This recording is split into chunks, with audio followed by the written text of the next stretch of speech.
নতুন বছর এটা আসলে যদি আমাদের খুশি হতে হয়, উৎসব করতে হয়, হই হুল্লোড় করতে হয়, আতশবাজি করতে হয়, ফানুস উড়াতে হয়, পটকা ফুটাতে হয়, গান বাজনা করতে হয়, তাহলে নতুন বছরের আগমন যদি আনন্দের কারণ হয়, যেই 12টা 1 মিনিটে নতুন বছরকে তুমি বরণ করেছো হে যুবক, তার 1 মিনিট আগেই তো একটি বছর পরিসমাপ্ত হয়েছে, বিদায় নিয়েছে।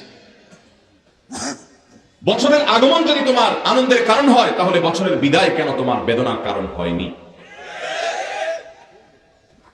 বছরের আগমনে তুমি যে হাসছো, আনন্দ করছো, কই তোমাকে তো বছরের বিদায়ে কাঁদতে দেখিনি। তোমার এই ইলজিক্যাল, তোমার এই অযৌক্তিক, তোমাদের এই হাস্যকর বাস্তবতা বিবর্জিত এই চেতনা, এই বিশ্বাস, এই কালচার, এই সংস্কৃতি, এটা এই মাটির নয়, এই মাটির মানুষের নয়। এখানকার মানুষের কালচার এবং সংস্কৃতির সাথে এই 31st নাইটের কোন চুল পরিমাণ সম্পর্ক